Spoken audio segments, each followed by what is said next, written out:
I love Sega Genesis, and I love Capcom. I love Strider. So I guess it pretty much goes without saying, if you can guess where this is headed, that I love the Super Nintendo port of the Konami game Sunset Riders. Alright, obviously I'm talking about the Genesis port of Strider here. A game I love so much that were I the lazy type, I could take the easy way out here and slap down a perfect 10 and just call it a day. But you know what? I would have said the same thing about both Crazy Taxi and Super Smash TV, and neither one of those games received such a generous handout from me. In all honesty, I know Strider isn't perfect, no matter how special of a place it holds in my heart. But, spoiler alert, it's still a great game. Even if the North American cover art kinda looks like Dave Coulier and a unitard humping the city from Aladdin.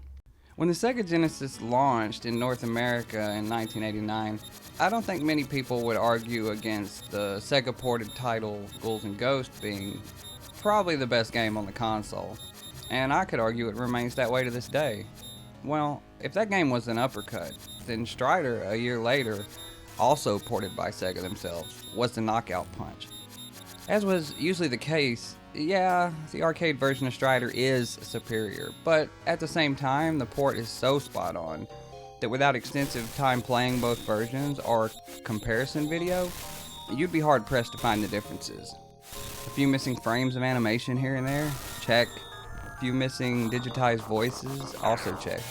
But the similarities are so spot on in both how the game plays as well as the various elements like power-ups, enemies, stage layout, and music, that if you're skilled and familiar with one version, then it should transfer effortlessly over. Your continues are limited in the Genesis version, and there are a few areas that run a little slower under the weight of the game engine, but if I was going to teach a masterclass in how to almost flawlessly port a game from the arcade to slightly weaker hardware, Strider would probably be the lesson from day one. Gameplay in Strider is all about two things: fluidity and speed. From the way your character moves through the world, sliding or jumping through the air like an acrobat, to the way he can hang from ledges and scale walls. When combined with the insane, outside-the-box level design, I don't recall anything exactly like it at the time, and maybe nothing since then. You can swing your sword with every press of the action button, and if you can hammer down on that sucker with lightning speed, you'll attack that fast. Some bosses can actually be taken out before they even have the chance to attack you, if you do it right. While I've occasionally heard the complaint that the game suffers from hit detection problems, I've only found that to be the case with a couple of the ginormous bosses, and even then I'm not sure it was legitimate hit detection issues or not. Throughout the game you'll find all kinds of handy power-ups like a longer sword, various robot drones that follow you around and help, extra lives, life extensions, and these temporary upgrades can make a world of difference in some parts of the game, turning a frustrating section into a veritable cakewalk, or vice versa. You're definitely going to want to learn where they are and utilize them as much as possible. While I mentioned some of the bosses can be dropped before they even take a swing at you, and the importance of that, no part of the game illustrates this to me half as much as one of the bosses. Since I don't even want to dignify this punk with his proper name, we'll just call him Douche Knocker. See, Douche Knocker comes at you halfway through stage 2, and to me he feels like a souped up version of the Firebrand in Ghosts and Goblins. Always staying just out of your reach and hovering there, avoiding you unless you ignore him and turn your back, at which point he swoops in for the kill. Except, unlike the Firebrand, who actually provides you with an opening by doing that, El Douchey the Clown here doesn't seem to give you that opening even when he does attack. Oh, and he fires a bunch of homing missiles at you on top of that? Good luck with that. Most parts in the game won't test you too hard once you've learned the lay of the land, but no matter how good I get at it, he always poses a potential threat. The other major part likely to test you is the final stage, which, in typical Capcom love it or hate it fashion, is a boss gauntlet mixed with some of the most ridiculous action platforming I've ever seen. I'm not even gonna lie, I abused the hell out of save states to get through it with my sanity intact, and it was still really hard. I don't care, look. I've beaten this game more times than I can count, going all the way back to when I was 12 years old. Now I have finite time, a massive backlog, and very little patience for cheap design. I have actually been working on mastering the arcade 1-up version on one credit, but despite being able to almost get to the last stage, I seriously doubt I would ever be able to get through it. All that stuff is par for the course with these type of games, and certainly most of what Capcom made back then.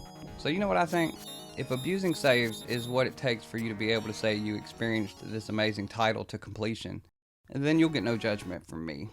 Cheap sections aside, there are some other things like a game engine so advanced with things like reversed or free floating gravity, screen sized dinosaurs that serve as moving platforms, and a giant centipede boss you have to ride on it while you fight it, that in these instances you can sometimes fall through to your death in what I think is a glitch, but I can't say for sure. And I guess normally that would be more than a nitpick to me, but these sections are so impressive and original to this day that I still chalk it up to the design scope simply outpacing what was reasonably possible at the time. Considering that it's these moments that define the game and make it stand out, I think it's understandable that it isn't perfect, despite the fact that I might have told you otherwise, blown completely away by having such a cutting-edge port back when it came out.